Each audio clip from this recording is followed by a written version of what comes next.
crazy position, Minister, now, where those who went forward on a documentary on the public radio have indicated that they're not going to participate in this independent review.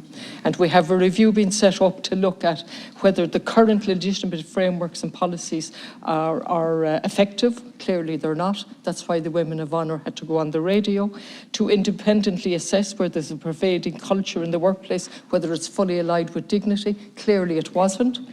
And then finally, to provide recommendations. I have no difficulty with providing recommendations, but we're setting up a toothless tiger in relation to no power to look at policy and procedures that clearly fail. The women have told you that. The independent monitoring mechanism has told you that. And I understand last week in the Dáil that the Ombudsman, the former Judge Alan Mahna, asked for his remit to be extended so he could investigate harassment. Now, something is seriously wrong here, Minister, in relation to this independent review. Garmach.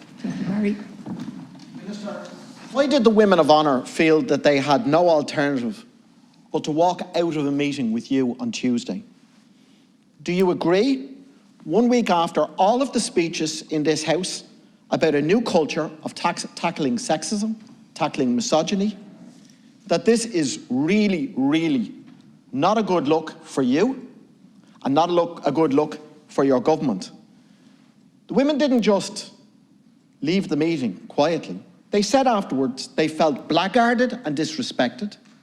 They were saying they weren't allowed to ask questions at the meeting. They said they weren't allowed to have any input at the meeting. They said the meeting was a fait accompli, that it was a waste of their time. Minister, I want to hear your response to those points that those women put forward. There's a number of questions there. First of all, can I, of course, recognise with recommendations that certainly have teeth, so that I can, an event this afternoon to mark that, and another event on Sunday to mark it as well. And I look forward to being at those events to mark the horrors of the Holocaust, to make sure that that it's not forgotten in any way. In relation to the other questions that have been asked, Deputy, what we're trying to do here is to get the balance right between getting a report with recommendations that certainly have teeth, so that I can begin the process, and the Chief of Staff can, and the Secretary General can, of implementing those recommendations on the ground, and that we can get that in place before the end of the year. I did take advice on whether I should set up a commission of inquiry.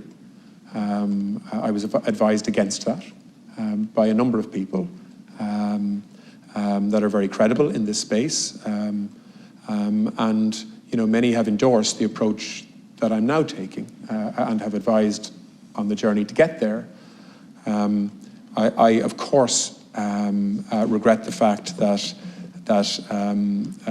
women in the Women of Honour group have not welcomed the fact that we're setting up a review and instead wanted a commission of inquiry.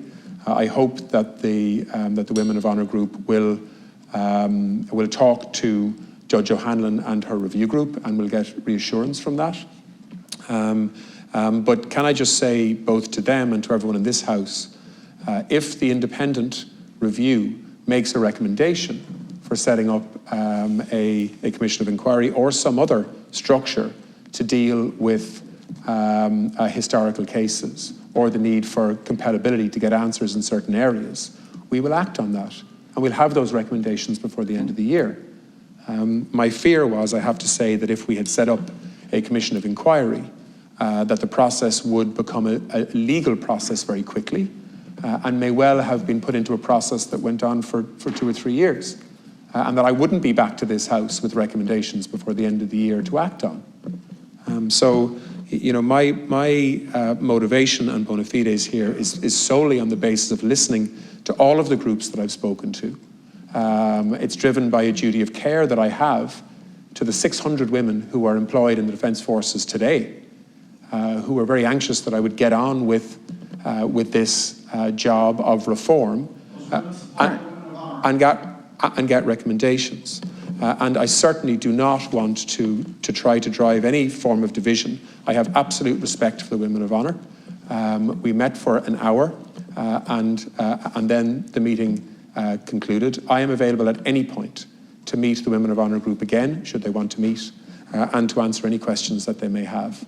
And I hope, as I say, that this new review group will be able to build a relationship with a group of women who have shown extraordinary courage to be able to highlight these issues and to drive change in the Defence Forces. Thanks, Minister. We'll come back around for supplementary, so we'll take it all together and then let the Minister wrap up.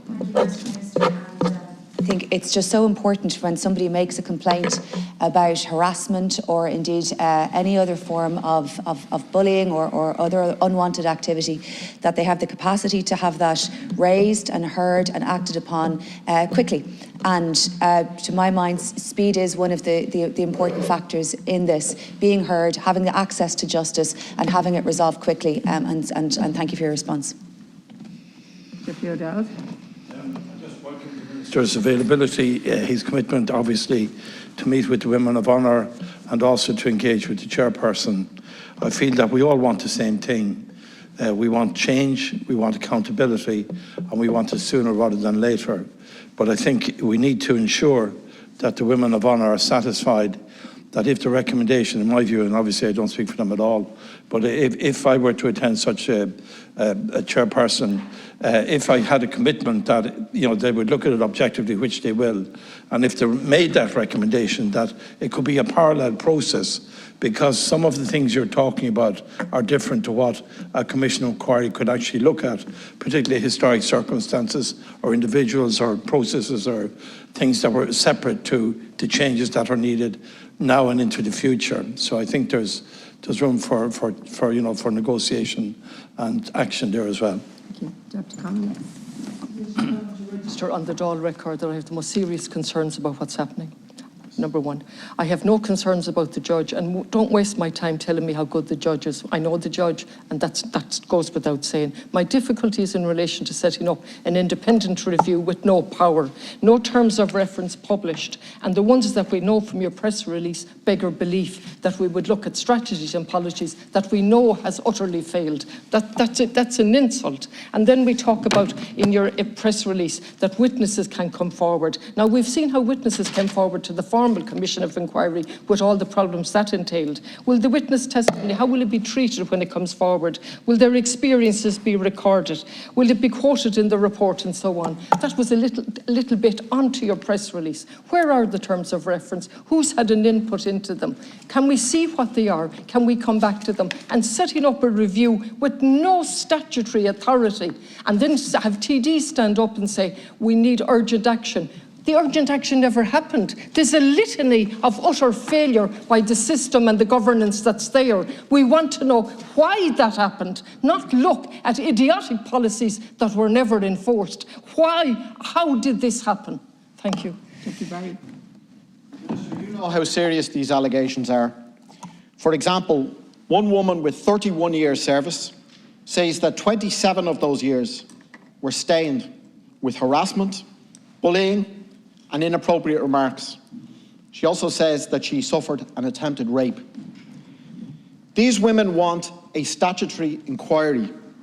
They want the power to compel witnesses. They want to see the men who did these things to them made to answer questions. They want an inquiry which can access documents. I support their call 100%. It's a shame that you are not doing that yourself. Not in the dim and distant future, but now. So, Minister, I want you to explain to me and explain to the House how you think you can organise an effective review which gets to the bottom of these issues, gets to the bottom of these allegations, when the victims have decided not to participate because they have no faith in what you're doing. I want to explain to me how the hell you think you can make that work. Minister. Well, firstly, Deputy, the whole point is that I'm not making that work. This is not a review that's been undertaken by the Department of Defence. It's a review that's being undertaken independently with an independent chair, a former High Court judge, a very experienced HR reform consultant who has spent the last 12 months looking at some of these issues already through her work with the Commission on Defence. So the whole point of this is to take it out of the Department of Defence and the Defence Forces, and quite frankly, the political sphere too, and to ask an experienced group of people to consult widely, to give them a broad terms of reference, which they are happy with, and which we have learnt from other countries in the context of other countries responding to these issues as well in their defence forces, to try to ensure that we have a terms of reference that is broad, based on international experience as well as our own. And so I do trust, and I know Deputy Murphy says don't raise the issue of the competence of the judge. I've spoken to the judge and she is satisfied with this terms of reference that she will be able to do a substantial piece of work. Of course, if there are problems along the way, I will hear about that and we'll have to make changes. And if she recommends new structures, then we will respond to that too. The whole point of this is to try to get recommendations back to me and to government so that we can act on those as soon as we can. And we hope to be able to do that, to have an interim report in the summer and a final report before the end of the year, which is what we're trying to do. Thank you. After all the fine speeches last week, we have to listen to that. Okay, we're moving on to